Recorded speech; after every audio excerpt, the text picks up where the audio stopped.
The Pacific View restaurant sat on a cliff overlooking the ocean, floor-to-ceiling windows offering a sunset view that tourists paid premium prices to photograph. Dad's 67th birthday dinner occupied the entire private dining room. 40 family members gathered around an elegantly set table, celebrating another year of Richard Whitmore's life with expensive wine and carefully prepared seafood. I sat near the end of the table in jeans and a simple sweater, drinking water while everyone else worked through their second bottle of wine. My older brother Marcus held court in the center directly across from Dad, wearing a suit that probably cost $3,000. His wife Vanessa was beside him in Prada, laughing at something my aunt said. My younger sister Lauren sat to Dad's right in designer everything, her tech executive husband Nathan beside her, both of them radiating success. Mom presided over the table from her position next to Dad, elegant in her pearls and champagne silk blouse, surveying her family with satisfaction. And then there was me, Jade Whitmore, the daughter who'd never quite measured up. "Jade, dear," my Aunt Christine called down the table, her voice carrying over the ambient conversation. "I heard you're still house-sitting for that family in the suburbs.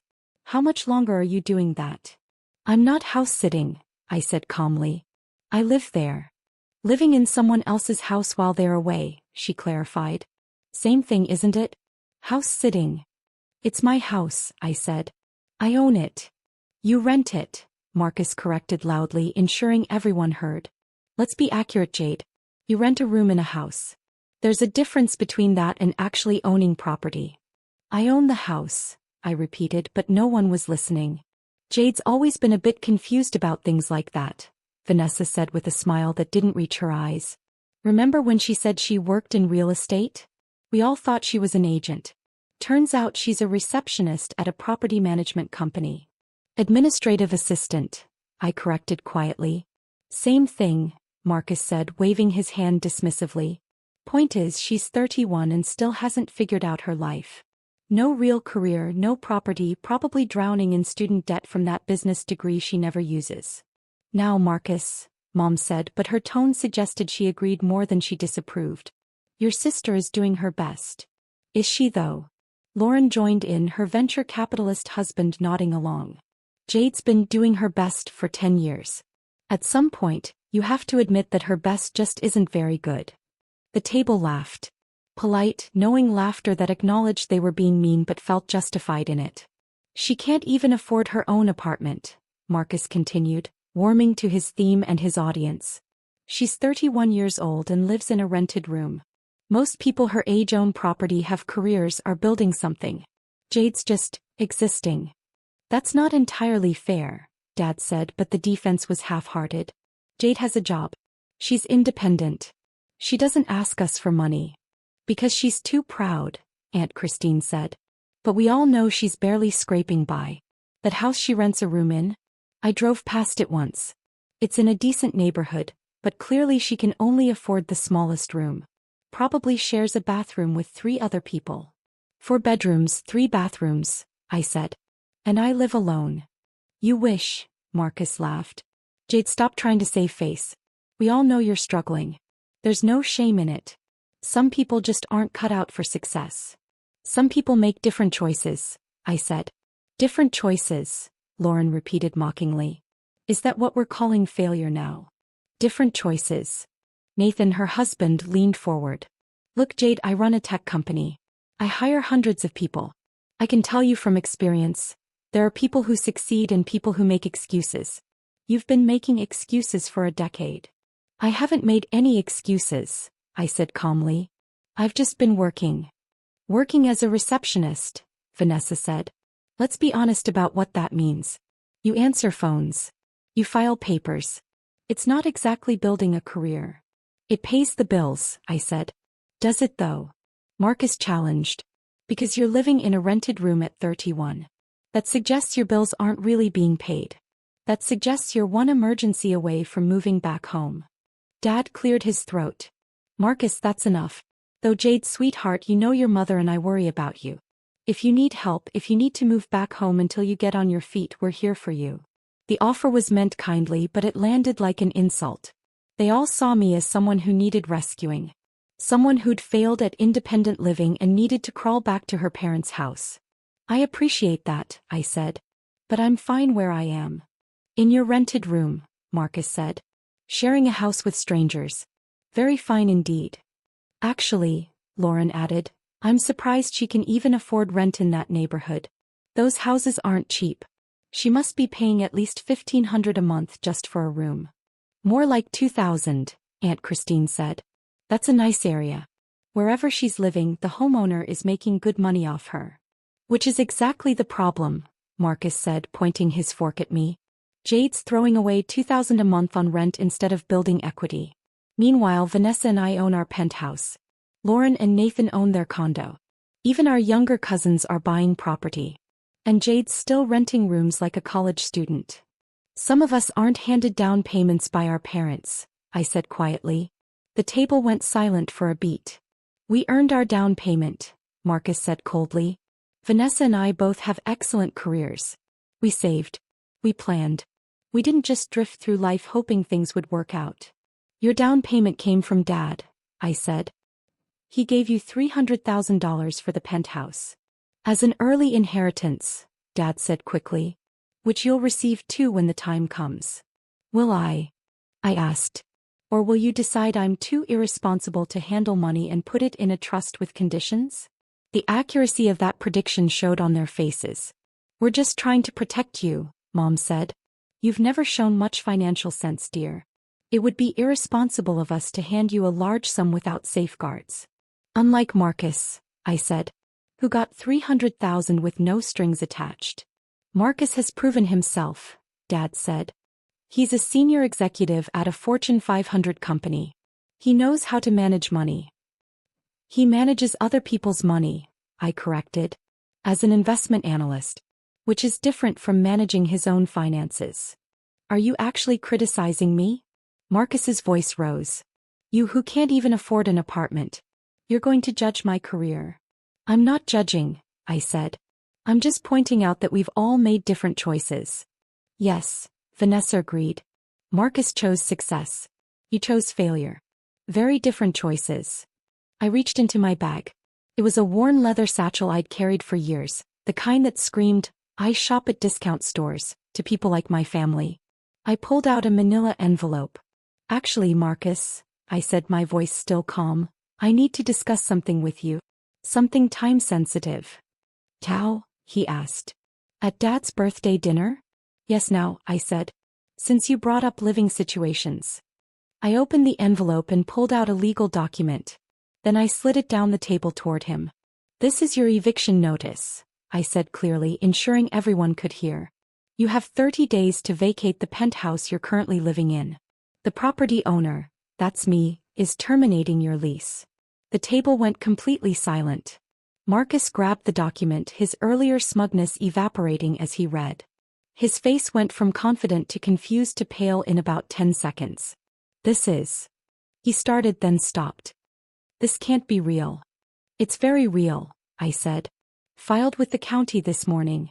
You'll receive official notice from my attorney by the end of the week, but I thought I'd give you the courtesy of a personal heads-up. The property owner, he read from the document. Whitmore Property Holdings, LLC. Represented by you.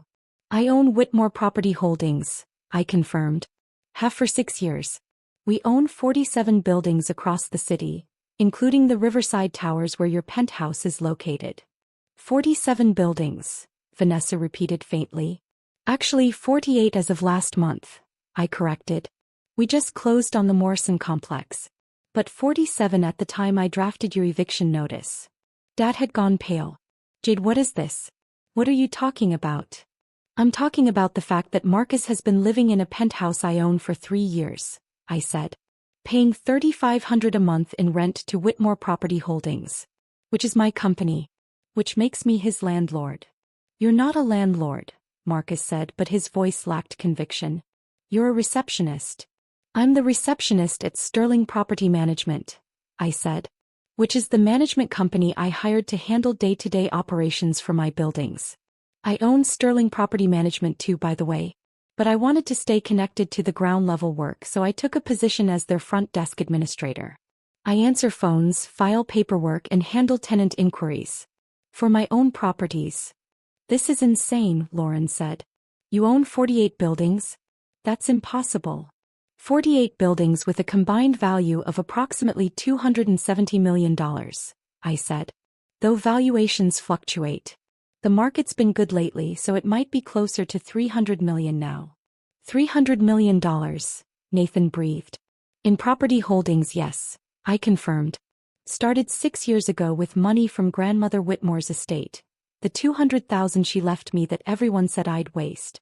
I bought my first building with that as a down payment. A small apartment complex in an emerging neighborhood. Fixed it up, raised the rents reasonably, used the cash flow to buy the next property. Then the next. Built up the portfolio systematically. 6 years ago, Mom whispered. You've been a real estate mogul for 6 years and never told us? I tried to tell you, I said. 6 years ago I said I was starting a property investment business. Remember what happened? Silence. You all laughed, I continued.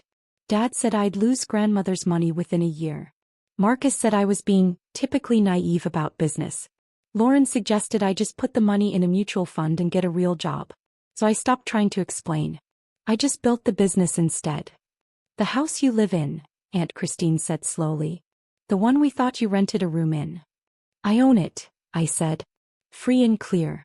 It's a 4-bedroom, 3-bathroom house on 2 acres. I bought it 3 years ago for cash. I live there alone because I prefer space and privacy. The neighbors you all assumed I was renting from? They're actually my tenants in the smaller properties I own on that street. You own multiple properties on one street? Uncle David spoke up from the end of the table. I own 7 houses on that street, I said. Plus the small commercial building on the corner that houses a coffee shop and a bookstore. It's a good investment. Walkable neighborhood, strong community, steady rental income. Rental income, Dad repeated numbly. Jade, how much rental income are we talking about? From all 48 properties? Approximately $600,000 monthly. About $7.2 million annually. After expenses, debt service and taxes, I clear around $4 million a year in profit. $4 million, Marcus said, and his voice had gone hoarse. Which I reinvest in acquiring more properties, I said. I live on about $80,000 a year, the salary I pay myself as administrator at Sterling Property Management. Everything else goes back into the business. You live on $80,000 when you make $4 million, Vanessa said slowly. That's why. Because I don't need more, I said simply. $80,000 covers my expenses comfortably. I don't care about designer clothes or luxury cars or expensive vacations. I care about building a sustainable business and creating quality housing for working families. Quality housing, Marcus said, looking at the eviction notice in his hand. If you care so much about quality housing, why are you evicting me? Because you've violated your lease agreement multiple times, I said calmly. You've had 17 noise complaints from other tenants. You've damaged common areas. You've been consistently late with rent, 5 times in the last year alone. And most recently, you used your penthouse to host a party that caused over $15,000 in damage to the building's rooftop deck. His face went red. That was an accident. People got rowdy. You invited 100 people to a private rooftop in a building with a strict guest policy, I said. The damage included broken glass embedded in the artificial turf, destroyed furniture and graffiti on the walls. My management company sent you 3 written warnings. You ignored them all. Because I didn't think they were serious, he protested. It's just a management company. I figured I'd eventually talk to the actual owner and work something out. You are talking to the actual owner, I said. And I'm working it out by evicting you. You've been a problem tenant, Marcus. I've given you multiple chances to improve your behavior. You haven't. So now you have 30 days to find a new place. You can't just kick me out, he said, but he sounded uncertain now. I can and I am, I said. The eviction is legal and properly filed. You violated your lease. You caused property damage. You disturbed other tenants. All grounds for eviction under state law and the terms of your rental agreement. But I'm your brother, he said as if that changed anything. Which is why I'm giving you personal notice instead of just having my attorney handle it, I said. But being family doesn't give you the right to be a bad tenant. Other people live in that building, Marcus. People who pay their rent on time, follow the rules and treat the property with respect. You don't get to make their lives miserable just because you're my brother. This is petty, Vanessa said. You're evicting your own brother over some party damage and noise complaints? That's vindictive. What's vindictive is spending 3 years mocking me for being poor while living in my building and paying me rent, I said. What's petty is making fun of your landlord's financial situation at family dinners without realizing who you're actually talking about. We didn't know, Marcus said weakly. You didn't ask, I corrected. You assumed. You saw me working as a receptionist and decided I was a failure. You saw me living simply and decided I was poor. You never once asked about my actual life or my actual business. You just created a narrative that made you feel superior and stuck with it. The $300,000 Dad gave you for your down payment, I continued, looking at Marcus. The penthouse you've been living in costs $4.2 million. You put down 7%, $300,000 from Dad, and financed the rest. Your mortgage payment is around $12,000 a month. Plus your $3,500 in rent to me. You're spending over $15,000 a month on housing. So, he asked defensively. So you're house poor, I said. You make a good salary, probably $250,000 a year, but between your mortgage, your rent, and your lifestyle expenses, you're barely breaking even. That's why you've been late with rent. That's why you couldn't afford to properly repair the damage from your party. You're living beyond your means to maintain an image. His silence confirmed it. Meanwhile, I continued, I own my house outright. No mortgage. No rent. Property taxes and utilities are my only housing costs. I have zero debt and millions in assets. But you've spent 3 years calling me a failure because I wear cheap clothes and drive an older car. I didn't know, he said again. You could have known, I said. If you'd ever bothered to ask. But you preferred your narrative. It was easier. Made you feel better about yourself. Lauren found her voice. Jade, I don't even know what to say. You've been secretly rich this entire time. I haven't been secretly anything, I said. I've been openly running a property business. You all just never paid attention. Because you work as a receptionist, she said. That doesn't exactly scream real estate mogul. It does if you're paying attention, I said. I've mentioned the property business dozens of times at family dinners. I've talked about buildings I'm renovating, tenants I'm working with, neighborhood development projects. Everyone just tuned it out because it didn't fit the narrative you'd created about me. We thought you were talking about your job at the property management company, Mom said weakly. I was talking about my company, I corrected. The property management company I own. The properties I own. The business I built. But no one listened. Dad had been silent through most of this, but now he spoke. Jade, you let me offer you money. You let me suggest you move back home. While you were worth. He trailed off. While my net worth was approximately $75 million in property equity, I finished. Yes. Because I wanted to see if you'd figure it out. If anyone would actually look at my life instead of assuming. 75 million, he repeated.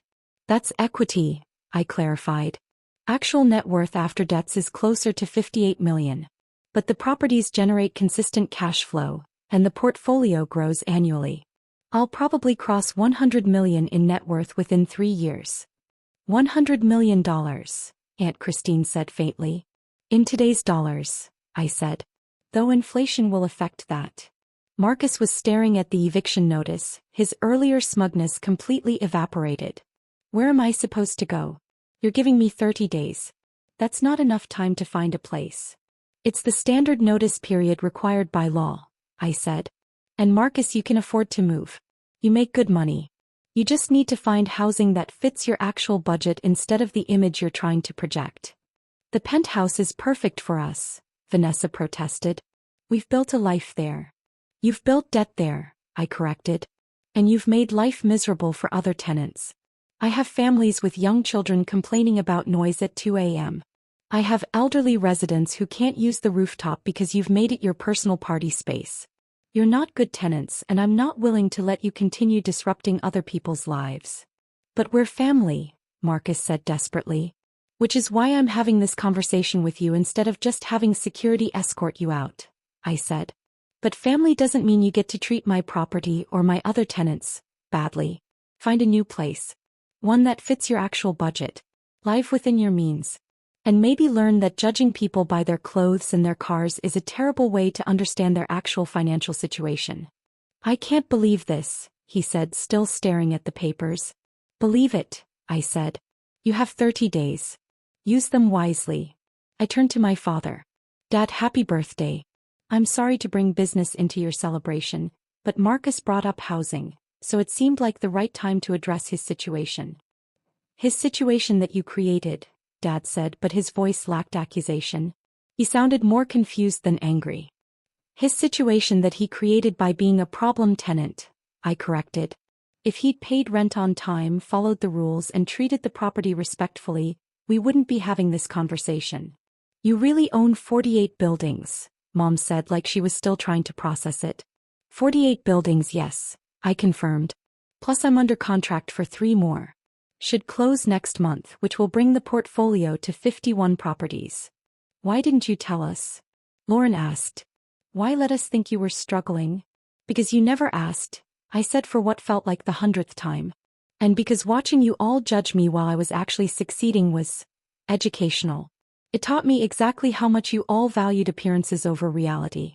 How much you measured worth by visible displays of wealth rather than actual achievement.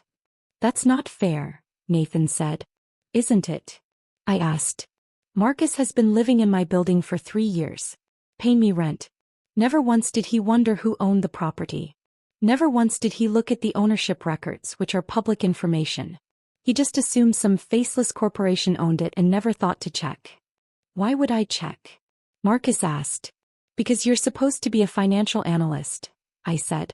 Understanding who owns assets is literally your job. But you were too busy feeling superior to me to actually look at the facts. The table had gone quiet, everyone processing this complete reversal of everything they'd believed about me. The house parties you threw, I continued, looking at Marcus. The ones you posted on social media. Every time I saw those posts, I knew exactly what damage you were causing. My property manager sent me photos of the aftermath. Broken railings, damaged walls, destroyed furniture. I paid for all of it out of the building's maintenance budget, which comes from all the tenants' rent, not just yours. You cost other people money with your carelessness. I didn't know, he said. You didn't care, I corrected. That's different. You didn't care who owned the building or who had to clean up after your parties or who had to listen to your noise at 2 a.m. You just assumed you could do whatever you wanted because you're Marcus Whitmore, senior executive, too important to follow rules. This isn't fair, Vanessa said, but her voice had lost its edge. What's not fair is having 17 different families complain about your behavior and having my property manager spend countless hours trying to resolve issues you created, I said. What's not fair is other tenants threatening to move out because you've made their living situation intolerable. You're not the victims here. The people you've been disturbing are the victims. Where are we supposed to find a place in 30 days? Marcus asked again. You could try the Sterling Arms building on 5th Street, I suggested. That's another property I own. It has several available units. 2-bedroom apartments rent for $2,800 a month. Much more within your budget than a $4,200 penthouse. You want us to downsize? Vanessa asked, horrified. I want you to live within your means, I said. Stop trying to project an image you can't afford. Find a place that fits your actual financial situation. And maybe learn that bigger isn't always better. Dad found his voice again. Jade, I need to apologize. 4 years of not seeing you. For assuming you were struggling.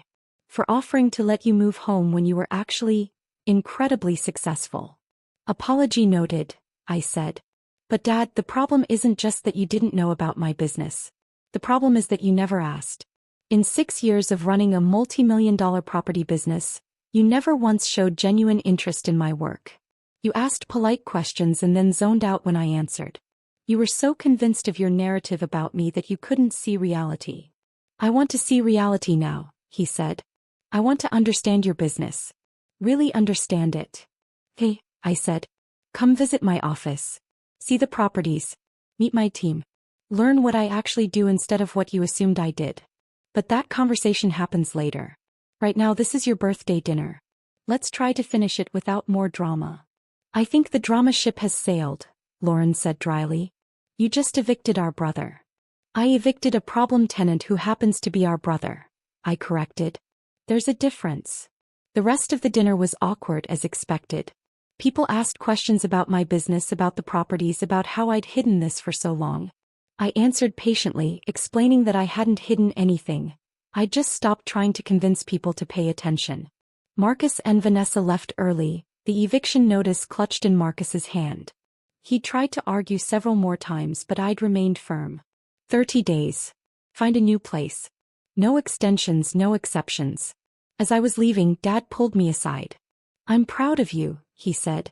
"I should have said that years ago. You built something remarkable." "Thank you," I said. "But Dad, I don't need you to be proud of me. I need you to actually see me. To know me. To understand that success doesn't always look like what you expect it to look like." "I'm learning that," he said. "Better late than never?" "We'll see," I said. "Actions matter more than words. Show me you're actually interested in my life instead of just impressed by my net worth." "I will," he promised. I drove home in my 7-year-old Honda, reliable, paid off, perfect for my needs, to my 4-bedroom house that I owned outright. Tomorrow I'd deal with the fallout from the dinner. Tonight I just wanted to sit in my home office and review the contracts for the 3 new properties I was purchasing. Because that's what actually mattered. Not my family's belated recognition. Not Marcus's eviction drama. Not the shock on their faces when they realized they'd been completely wrong about me. What mattered was the business. The properties. The families I housed. The sustainable, profitable enterprise I'd built from a $200,000 inheritance and 6 years of hard work. Everything else was just noise.